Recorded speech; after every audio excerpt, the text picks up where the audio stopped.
Breaking tonight, powerful Republicans in Congress say momentum is building for new hearings on whether the White House intentionally misled Americans to pass Obamacare. This scandal erupting again after video surfaced of a top Obamacare architect and White House advisor saying Americans are too stupid to know what's good for them, so they had to be tricked into accepting Obamacare. Now, for at least the third time in as many days, new video of Obamacare advisor Jonathan Gruber surfaced, with Professor Gruber explaining why you're all so stupid. It's a very clever, basic exploitation of the lack of economic understanding of the American voter. You just don't understand. But thank God we have Professor Gruber to explain it to us. Trace Gallagher walks us through it. Trace?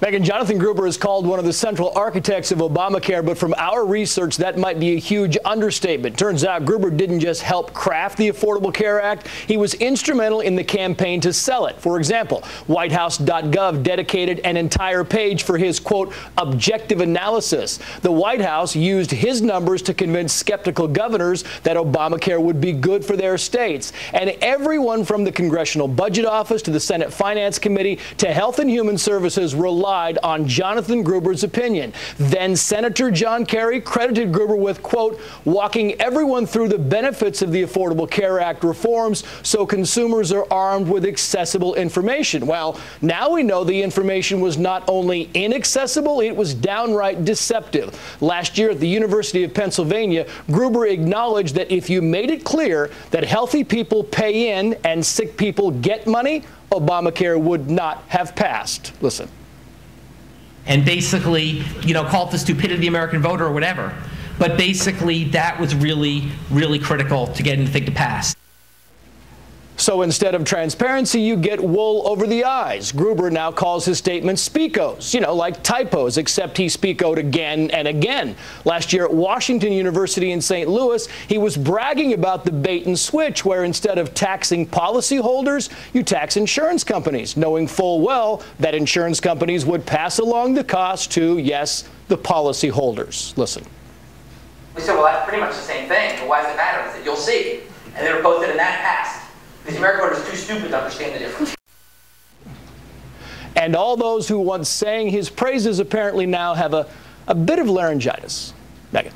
Trace, thank you. Joining us now, Fox News media analyst Bernie Goldberg. Bernie, good to see you. And so Mr. Gruber, he is making the case that he is speaking off the cuff. That's his basic defense to this. Although now it's Monday, Tuesday, Wednesday. I don't know what we're going to find tomorrow, but so far we're 3 for 3 in finding new comments by Mr. Gruber, day for day, calling us all idiots. Right. If being an arrogant, liberal, elitist twit were a crime, Jonathan Gruber would be in prison tonight. But it isn't the deception and the lies that I think many of us find so infuriating. We're accustomed to deception and lies from this administration, whether it was the IRS or Benghazi, or if you like your doctor, you can keep your doctor. I don't think that was an honest mistake either.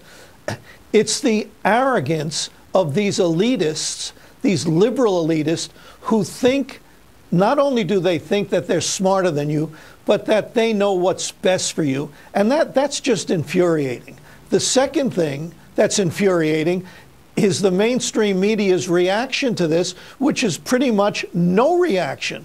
There's been nothing on the networks. There's been nothing in the New York Times. The anchors of the networks don't know that something is news until it's in the New York Times.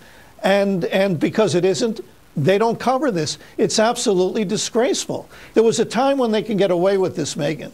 There was a time before Fox, before the internet, that they can get away with this stuff. They just look like fools by not covering what is obviously a story. Why should the mainstream media, why should they care about what some Obamacare advisor said in his academic conferences over the past couple of years? I mean, they have to turn around and say what matters is what's in the law and what we said. Yeah, I'll give you two answers to that.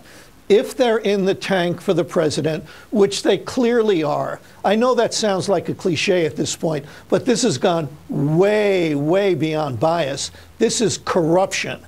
But if they're corrupt, no, then they shouldn't care, and they don't care. By the way, I worked at CBS for 28 years. They don't care what you or the people watching us think. Okay, that's number one. But the reason we all should care, at the risk of sounding a bit old-fashioned, it's important that we have a strong, honest mainstream media in this country. That's really important, because if you only watch the old networks for your news, or you only read the New York Times for your news, you don't even know what we're talking about. What do you tonight. make of that's dangerous? What do you make of the fact that he went on another cable network to offer some sort of a mea culpa, and basically wasn't really challenged, but repeatedly said, you know, like it was an off the cuff, you know. So, actually, we have a little sampling of what he said, not just on that network, but in a PBS interview as well. Watch. I was speaking off the cuff, and I basically spoke inappropriately, and I regret having made those comments. I apologize for the terms I used. I expressed myself very poorly. Have you learned the lesson about this videotaped everywhere? I have certainly learned my lesson. I don't even have a Twitter, but now I know I can not only not tweet, I can't speak. The issue is that he didn't know it was on videotape, you see? That's the lesson here. That's right. First of all, off the cuff, that's another lie. Because he said it, you know, at least 3 times. He regrets it. What he regrets is that he got caught.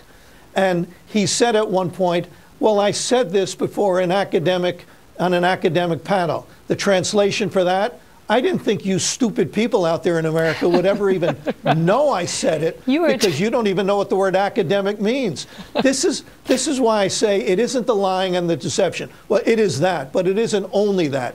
It's the disgusting elite arrogance of liberals like Jonathan Gruber, who really do believe that they're better than the rest of us. That just is nauseating. Bernie, good to see you. Good to see you, Megyn. Thanks.